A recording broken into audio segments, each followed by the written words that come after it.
안녕하세요. 저는 올해 46살 여자이고 백화점 지하 주차장에서 주차비 받는 일을 하는 여자예요. 몸은 힘들지만 딸 하나 있는 거 딸 생각하며 살고 있죠. 그리고 이런 제게 믿기 힘든 일이 일어나 이렇게 사연을 보내게 됩니다. 제가 인생을 그렇게 많이 산 건 아니지만 40년 넘게 살면서 이런 일을 다 겪어보네요. 저는 충남에서 태어난 시골 사람이었어요. 일찍이 엄마를 여의고 아버지와 할머니와 함께 살았는데 저희 아버지는 도시로 지방으로 일을 하러 다녔기에 함께 보낸 시간이 거의 없었습니다. 그래서 가끔 아버지가 집에 오시면 왠지 낯선 남자가 집에 오는 듯한 기분이 들었죠. 아버지도 저를 그닥 애정어린 마음으로 보진 않으셨어요. 그럴 만도 한 게 함께한 시간이 아예 없었으니 정도 없으셨겠죠. 그래서인지 저는 더욱 할머니에게 의지를 하며 살았어요. 얼굴조차 기억이 안 나는 엄마를 대신해 할머니가 제 엄마라고 생각을 했죠. 왜 새끼오리들이 태어나면 처음 보는 큰 개체를 어미라고 여긴다잖아요. 제가 딱 그런 처지였어요. 할머니는 늘 엄마처럼 절 챙겨주시고 절 보호해주셨고 연세가 드셔서 치매가 걸리셨을 땐 제가 할머니의 엄마가 되어드렸죠. 그렇게 할머니는 저와 딱 20년을 같이 사시고 돌아가셨어요. 그리고 2년 뒤 아버지마저 심장마비로 돌아가시게 되었죠. 제게 남은 가족이라곤 단 한 명도 없었고 저는 22살에 고아가 되었어요. 사실 고아라는 말을 붙이기도 좀 그런 게 22살이면 다 큰 성인이잖아요. 근데 가족이 없다는 건 성인도 아이로 만들어버리는 그런 영향을 주더라고요. 저는 22살에 외로움에 사무쳐 무작정 사람이 많은 서울로 상경을 했고 사람들을 많이 만날 수 있는 곳에 취직을 했어요. 그래야 제 외로움과 가족에 대한 빈자리가 채워질 것만 같았거든요. 그렇게 저는 처음 선택한 직업이 백화점 안내 데스크 일이었는데 제 소원대로 일을 하는 내내 정말 많은 사람들을 거치고 만나게 되었어요. 제가 다른 건 볼품이 없어도 키 하나는 크고 마른 몸매 하나는 자신이 있었기에 안내 데스크에서 일을 할 수 있었어요. 저는 이 일을 하면서 남자친구도 만나게 되었는데 남자친구가 먼저 호감을 표시했어요. 거의 3달에 걸쳐 매일같이 백화점으로 퇴근을 해 제 연락처를 물어보곤 했죠. 처음엔 부담스럽긴 했지만 이렇게 한결같이 제가 좋다고 하는 걸 보니 저도 호기심이 생겼어요. 그래서 만남을 갖게 되었고 진지하게 연애까지 하게 되었습니다. 사실 처음엔 남자친구가 먼저 호감을 표했지만 나중엔 제가 더 적극적으로 남자친구를 좋아하게 되었어요. 절 떠난 가족을 대신해 남자친구는 제게 정신적으로 굉장한 지주가 되어줬어요. 남자친구 또한 아버지가 없이 엄마가 미혼모로 혼자 본인을 키웠다며 제 심정을 이해한다고 했어요. 매번 같이 술을 마시면 부모님 얘기에 눈시울을 붉혀준 남자였습니다. 그러니 그땐 남자친구에게 간이고 쓸개고 모든 걸 다 내어줄 심상이었죠. 하지만 제 모습을 본 저와 같이 일하는 언니는 제게 조심하라는 말을 굉장히 많이 했어요. 그 언니가 남자 경험이 많다 보니 저에게 훈수 도는 걸 참 좋아했거든요. 제가 남자친구 자랑만 하면 얘 원영아, 너 같은 애가 특히나 남자를 조심해야 돼. 지금 좀 외롭다고 한 남자한테 푹 빠져서 헤어나오지 못하면 너 완전히 그 사람한테 발목 잡혀버리는 거다. 그러니까 이 남자 저 남자 많이 만나봐 라곤 했죠. 그럴 때마다 저는 속으로 내가 너랑 같니? 내 남자친구가 얼마나 나한테 헌신적인데 라며 충고 같지도 않는 충고를 귓등으로 듣곤 했네요. 그렇게 저는 남자친구와 2년간의 연애 끝에 결혼을 하게 되었어요. 24살이란 다소 어린 나이였지만 남자친구가 저보다 8살이나 많았기에 남자친구 입장에선 결혼을 서둘러서 했으면 했거든요. 결혼 얘기가 나오니 저 또한 시어머니에게 인사를 드리러 가게 되었어요. 연애하면서도 한 번도 보지 않은 시어머니를 그때 처음 보게 되었는데 빈틈이 없어 보이는 까랑까랑한 외모와는 달리 성격은 꽤나 인자하셨어요. 나이 많은 본인 아들이랑 결혼을 하게 돼서 괜찮냐는 말부터 본인 아들 흉을 살짝씩 보시며 이렇게 부족한 게 많은 아들인데 원영 씨가 좋다고 하니 엄마인 나로서는 고마울 따름이야 라며 부모님도 우리 지석이가 마음에 드셔야 할 텐데 라고 하시는 겁니다.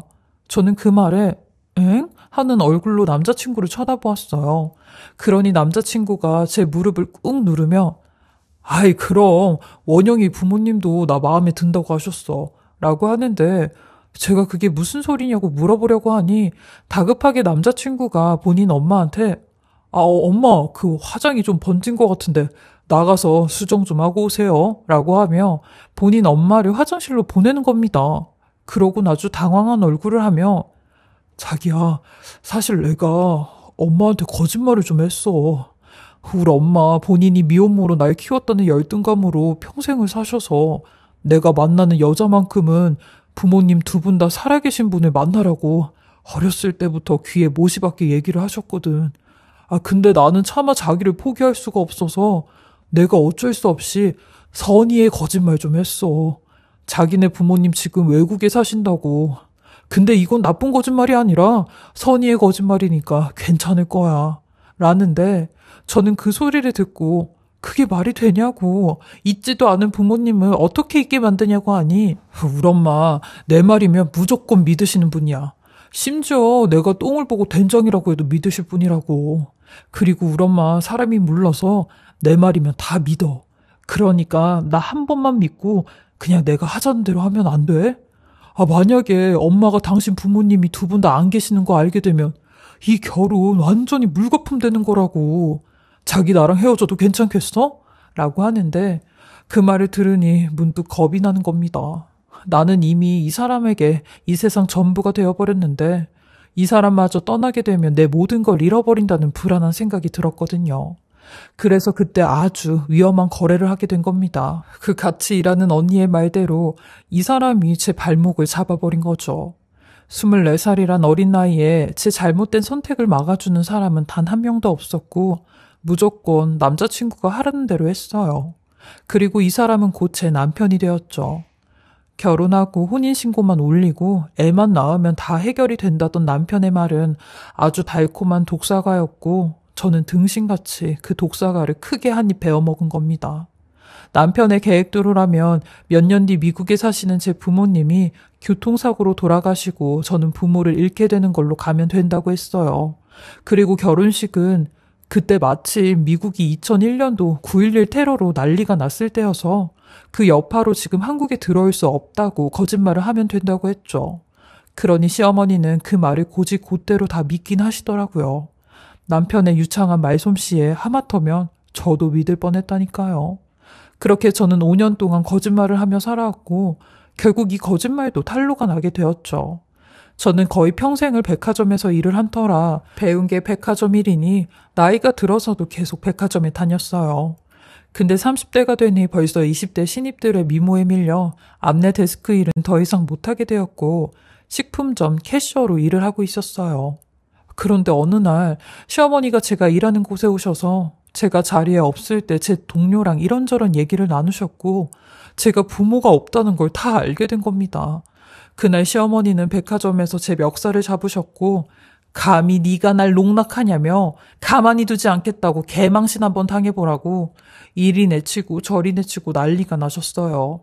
그 덕에 저는 직장까지 잘리게 되었고 그 이후로 시어머니한테 말도 안 되는 시집살이를 당하게 되었어요. 결혼 전 제 모든 걸 껴안아 줄 것처럼 했던 남편은 곧바로 남의 편이 되었고 시어머니는 자기 아들도 속은 거라며 저를 100년 묵은 불려오라고 했어요. 그때부터 시어머니의 폭언과 포악이 시작되었는데 단순히 거짓말을 해서 제게 시집살이를 시키는 게 아닌 원래 그런 성격을 숨기고 있다가 드러내는 듯한 기분이 들었어요. 그렇게 천사 같던 사람이 갑자기 이 정도로 포악하게 변할 수는 없었거든요. 이런 시어머니 때문에 저는 유산까지 하게 되었는데 한 번은 임신을 한 저를 시댁으로 호출하셨어요. 그날따라 몸 컨디션이 좋지 않았지만 안 간다고 했다가 무슨 폭언을 들을지 몰라 대충 일어나 시댁으로 갔는데 시댁에 가니 겨울 이불이 산더미처럼 거실에 쌓여 있었고 이걸 직접 발로 밟아 손빨래를 하라고 하는 겁니다. 저는 저보다 큰 대화를 몇 번이나 들었다 놨다 하며 베란다와 화장실을 왔다 갔다 했고 시어머니는 그런 제 뒤에 서서 야, 더 세게 밟아. 너 임신까지 해서 몸도 무거워졌는데 그 힘으로 더 세게 밟으라고 라며 훈수를 두기 시작했어요. 그리곤 지쳐가는 제게 빨리빨리 안 움직이냐? 아니 왜 이렇게 손발이 느려 터졌어?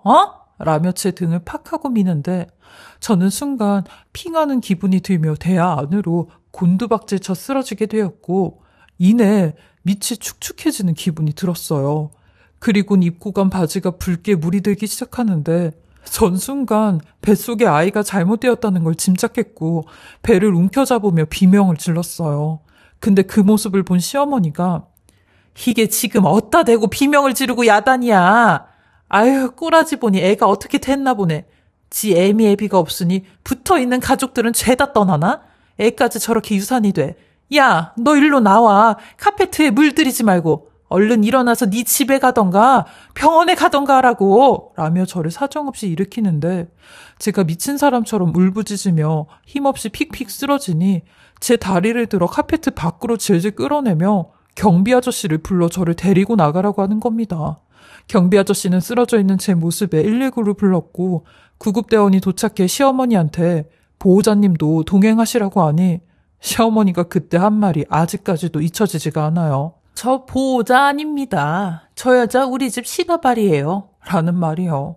저는 그날 이후로 남편에게 나 당신 엄마랑 2번 다시 얼굴 안 보고 살 테니까 그거 못하겠으면 나랑 이혼하자고 했어요. 그러니 남편 놈은 자기야 우리가 엄마한테 잘못했으니까 벌 받는다 생각해야죠 어떡해 라는 말을 하는데 그런 남편 놈에게 너도 네 엄마랑 똑같다며 이혼하자고 했습니다. 그러니 제 팔을 붙잡고 알겠다고 자기 엄마 안 보겠다고 하더라고요. 그 이후로 저는 진짜로 시어미 얼굴 안 보고 살았어요. 하지만 제가 안 본다고 또 안 볼 순 없더라고요. 저는 결혼 후 7년 만에 임신을 하게 되었고 32살의 나이에 힘들게 아이를 낳게 되었어요. 아이를 낳고 살다 보니 내 가족이라는 울타리, 구성원이 생기는 것 같아 어릴 적 공허함이 채워지는 것 같았고 시어미 빼고는 행복했습니다. 주말마다 제 딸과 애비 노릇한다고 노력하는 남편과 함께 바다고 산이고 들이고 전국 팔도를 유람하며 돌아다녔어요. 내 딸만큼은 부모 없이 자랐다는 그 말을 듣게 하지 않으려고 정말 악착같이 살았네요. 시애미의 시집살이에도 남편과 붙어 산 게 그 이유였어요.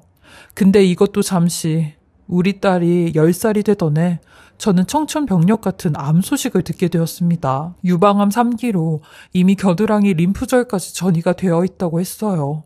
제 소식을 듣게 된 시어미는 절 보며 가지가지 한다고 하더라고요. 뭐 이딴 불량이 우리 집에 들어왔냐며 절 보고는 너는 대체 제대로 된 게 뭐가 있냐? 유산이 되질 않나? 유방암에 걸리질 않나? 네 애미는 너한테 뭘 물려준 거냐? 이라고 하시는데 그 말엔 저도 이성을 잃어 집에 있는 그릇이랑 그릇은 다 깨부수며 그러는 어머님은 어머님 아들내미한테 뭘 그렇게 좋은 걸 물려주셔서 저러고 산대요? 라며 한바탕 난리를 쳤어요. 그러니 남편놈도 저를 내치며 야, 너 까불지 마. 이게 환자라고 오냐오냐 해줬더니 우리 엄마가 우스워? 라며 시어미 편을 드는데 시어머니는 그런 자기 아들의 모습에 더 기고만장을 떨더군요. 그렇게 저는 선항암 후수술을 받게 되었고 재건수술까지 같이 진행을 하기로 하여 평균 2주 정도의 입원이 예상이 된다고 하였어요. 근데 입원한 지 일주일이 지나도 두 모자는 절 찾아오지 않았어요. 제 곁을 지켜준 사람이라곤 간병인 봉사를 해주신 저보다 4살 많은 간병인 언니뿐이었죠. 어떻게 제 사정을 아셨는지 자원을 해서 저를 도와주신다고 했고 이런저런 얘기를 하다 보니 저보다 4살이 많은 걸 알곤 먼저 언니 동생 하자고 하더라고요. 그리고 지쳐있는 저를 정말 진심으로 마음으로 보살펴 주셨는데 이럴 땐 남이 가족보다 더 낫구나 라는 생각이 들더라고요. 그리고 일주일이 지나니 남편 놈이 딸의 손을 잡고 쭈뼛쭈뼛 제가 입원해 있는 병실로 들어오는데 아휴 얼마나 꼴보기 싫은지 저는 남편 놈 얼굴 쳐다도 안 보고 딸을 끌어안으며 한참을 울었어요. 그러니 간병인 언니도 제 모습을 보고 같이 울더라고요. 간병인 언니는 제 딸의 손을 잡고는 아줌마가 맛있는 거 사줄 테니까 밑에 매점 좀 다녀오자 라며 살짝 자리를 비켜주더라고요. 그리고 남편놈 하는 말이 나도 당신 수술할 때 당연히 오려고 했지. 근데 지금 집에 엄마가 와 계시는데 엄마는 내가 어딜 가나 쳐다만 보고 계셔서 나도 맘대로 움직이질 못했어. 미안해. 나라고 내 마누라가 병원에 입원해 있는데 안 오고 싶겠어? 내 사정도 좀 봐주라. 근데 당신 간병인도 썼어? 라는 말에 남편을 죽일 듯이 노려봤네요. 저분이 당신보다 몇 억 배는 더 낫다고 했어요. 그리고 곧이어 아휴, 사실 밖에 엄마도 같이 왔어. 그래도 당신 며느리라고 따라오시는데 내가 엄마한테 쓸데없는 소리 하면 진짜 가만히 안 있는다고 했으니까 당신도 엄마 얼굴 좀 봐라 라며 시어머니를 데리고 들어오는 겁니다. 아, 진짜 죽어도 보기 싫은 저 얼굴을 병원에서까지 만나려니 갑자기 또 우라가 치밀어 올랐어요. 와서 또 무슨 말을 할까 싶었죠. 역시나 시어머니는 오자마자 이런 제게 아휴, 애미 애비가 없으니 이런 게 또 문제가 되네. 네가 엄마라도 있어봐라. 간병인 안 쓰고 네 엄마가 널 간병해주지. 이래서 부모 중 한 사람이라도 있어야 된단 말이다. 라는데 이런 얘기를 하는 도중에 간병인 언니가 제 딸과 같이 매점에서 올라왔고 저를 측은한 눈빛으로 쳐다보며 등을 쓸어내려주더라고요. 근데 문제는 시어머니가 제가 퇴원을 할 때까지 하루가 멀다 하고 밥 먹듯이 제 병원에 오기 시작했어요. 그러면서 간병인 언니와 함께 있는 시간도 많아졌고 그 언니의 속사정까지 듣게 되었는데 세상에 이런 정신 나간 시어머니가 끝까지 미친 소리를 하는 겁니다. 제가 퇴원하는 날이었는데 퇴원 절차 서류를 쓰고 병실에 들어오니 시어머니가 간병인 언니 손을 딱 잡고 옆에 커튼까지 치며 얘기하는 걸 들어버린 거죠. 그때 남편도 같이 있었고요. 아니, 나이도 우리 아들하고 4살밖에 차이도 안 나고 4살이면 궁합도 안 본다잖아? 그리고 시집도 안 갔다면서. 그럼 우리 아들하고 친구 좀 하면서 연애라도 좀 해볼래요? 우리 아들 생각보다 아주 괜찮아요. 보아하니까 며느리 쟤는 오래 못 살 것 같아. 이것도 인연인데 한번 잘 생각해봐. 내가 우리 아들 번호랑 내 번호 알려줄게. 라고 하는 겁니다. 저러려고 일주일 동안 제 병원에 들락날락 했나 싶은 생각에 소름까지 들어 제가 먼저 선수를 쳐 소리를 지르려고 하던 찰나 갑자기 간병인 언니가 뭐요? 라고 소리를 치더니 커튼을 걷어 침대 옆에 놓인 본인 가방에서 바들바들 떠는 손으로 사진 한 장을 꺼내는데 그걸 시어머니한테 던지며 이 사진 여기 있는 어린 꼬마 여자랑 옆에 있는 이 여자 누군지 알아보겠어요?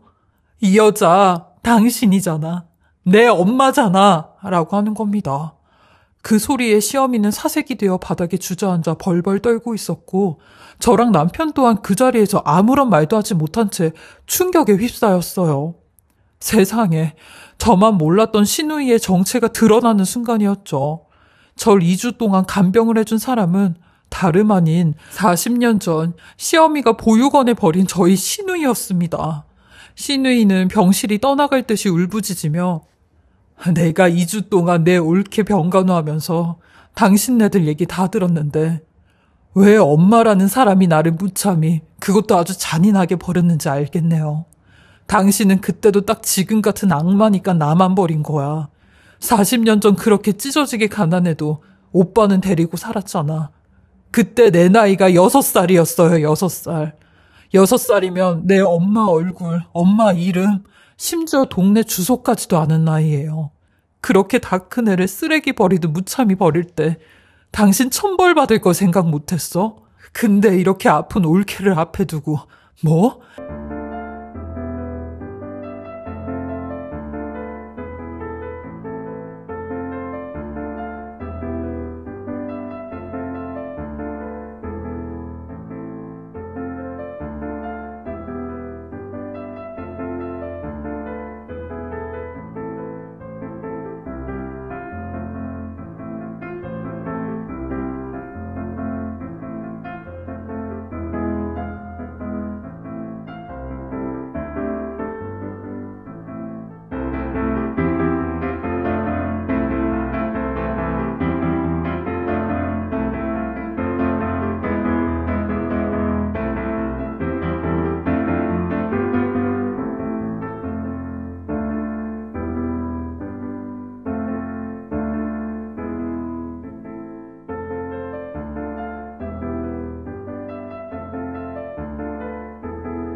당신 아들이랑 연애를 하라고?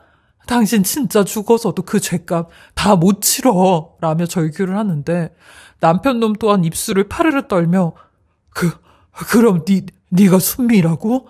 아니 그럼 네가 살아있던 거였냐?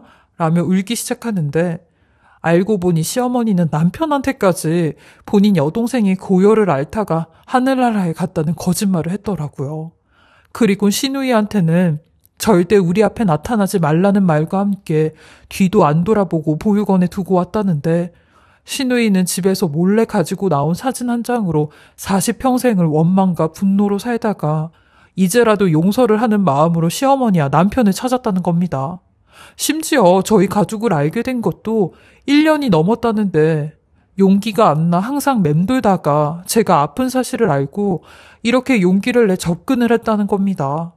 근데 40년 만에 찾게 된 자기 엄마라는 사람이 아직까지도 이런 쓰레기 짓을 하고 있으니 시누이는 눈에서 피눈물이 난다고 본인 가슴을 사정없이 내리치더라고요. 그러면서 당신이 올케한테 부모 없다고 이래서 부모 중 한 사람이라도 있어야 된다고 그딴 소리 할 때 내 생각은 하나도 안 났지. 내 엄마인 당신도 날 버려놓고 당신 며느리한테 그딴 소리 하고 싶어? 라며 지옥불에 떨어질 사람이라고 했어요. 그러면서 절 보더니 올케도 43살이면 창창한 나이야. 근데 왜 이딴 사람들하고 살아? 당장 이혼하고 민지랑 둘이 행복하게 살면 돼. 남편 없고 가족? 없어도 돼. 이딴 사람들이 대체 무슨 가족이야. 차라리 없는 게 나아. 라며 저한테 정신 똑바로 차리라고 아주 쓴소리를 해주시는데 저는 그때 어디 머리를 세게 한 대 맞은 듯한 기분이 들었어요. 시누이 얘기를 듣고 나서야 내가 정말 여태까지 잘못 살았구나 라는 깨우침이 생긴 거죠. 제 인생에 제대로 된 사람을 만난 겁니다. 그 말을 듣곤 저도 시어미와 남편놈에게 이혼하겠다는 말을 했어요. 이번에는 지나가는 말이 아닌 정말로 하겠다는 말이요. 저도 시애미가 남편이랑 연애해보라는 그딴 소리 할 때 이미 5만 가지 정은 다 떨어져 있었거든요. 시어미는 벌벌 떨며 제 다리와 시누이 다리를 사정없이 붙잡기 시작하는데 그제서야 본인이 했던 그동안의 악행들까지 반성한다는 듯이 며느라 딸아 미안하다. 내가 니들한테 용서받을 수 없는 일을 했어. 그래도 아무리 그래도 내가 그동안 너한테 못되게 굴고 나쁘게 했어도 나만 미워하면 되지. 이혼까지는 할 필요 없지 않냐? 내가 이렇게 용서를 구할 테니까 제발 이혼만큼은 다시 생각해다오. 라고 하는 시어미의 손을 떼내며 저도 참을 만큼 참았어요. 근데 이제 와서 천사 시어미 노릇하고 싶으세요? 이미 끝났네요. 라며 퇴원 준비를 마치고 시누이 부추김에 병원 밖으로 나왔어요. 저는 한동안 병원 벤치에 앉아 시누이한테 그동안 제가 알지 못했던 과거 이야기들을 전부 다 듣게 되었고 시누이 또한 제 손을 잡으며 올케 갑자기 이런 시누이가 생겨 놀랐겠지만 이혼해도 내가 올케의 가족이 되어줄게. 나는 저 사람들 실체 알고 나니까 더욱더 가족이 필요 없다고 생각이 든다. 그니까 가족 없는 사람끼리 손잡고 열심히 살아보자 라며 절 끌어안아 주시는데 할머니가 돌아가신 이후로 처음 느끼는 사랑이 느껴졌어요. 저는 퇴원하자마자 남편놈에게 이혼 소장 보내고 조용히 이혼하지 않으면 그동안 시애미가 나한테 했던 모든 악행들 전부 다 위자료 청구할 거고 정신적 손해배상까지 할 거라고 했어요. 그러니 남편놈은 제게 재산의 80%와 양육권 그리고 양육비까지 주겠다고 순순히 물러나더라고요. 본인도 느꼈겠죠. 자기 엄마 한 사람 때문에 온 가족이 파멸되고 찢겨졌다는 걸요. 그렇게 저는 이혼한 지 2년이 되었어요. 아직까지는 전 남편과 전 시모에게 별다른 연락 없이 사건 사고 없이 조용히 잘 지내고 있답니다. 그리고 신누이와는 여전히 언니처럼 지내고 있어요. 신우는 제 이혼과 동시에 올케가 이혼했으니까 나도 더 이상 올케 신우이 아니잖아. 그냥 우리 언니 동생 하면서 지내자 라고 하셨어요. 전 남편과 이혼하기 전에는 마냥 컴컴한 불안감에 이혼을 하면 매장이라도 당하고 내 인생이 패배를 했다고 생각이 들 줄 알았는데 막상 이혼해보니 아무도 제 인생을 신경 써주지 않더라고요. 괜히 겁을 냈나 싶기도 하고 더 빨리 용기를 낼 걸 하는 후회도 됐어요. 이제야 숨을 쉬는 것 같고 사람 사는 것 같이 살고 있죠. 10살이었던 제 금쪽 같은 딸은 벌써 6학년이 되어 내년엔 중학교에 입학을 해요. 언제 저렇게 컸나 하는 생각에 때론 기특하기도 하고 미안하기도 하는데 이런 딸과 함께 열심히 사는 게 저의 가장 큰 목표가 되었습니다. 제가 이혼을 조장하는 건 아니지만 저처럼 이혼이 고민되고 망설여지는 분들이 계시다면 신중히 잘 생각하시고 어떤 게 내가 더 행복한 삶을 살 수 있을까라는 무게를 재어보시길 바라봅니다. 저의 보잘것없는 긴 인생 이야기 들어주시고 읽어주셔서 너무 감사하고요. 다들 간절기 감기 조심하시고 건강 잘 챙기시고 행복만 가득하시길 바라겠습니다. 지금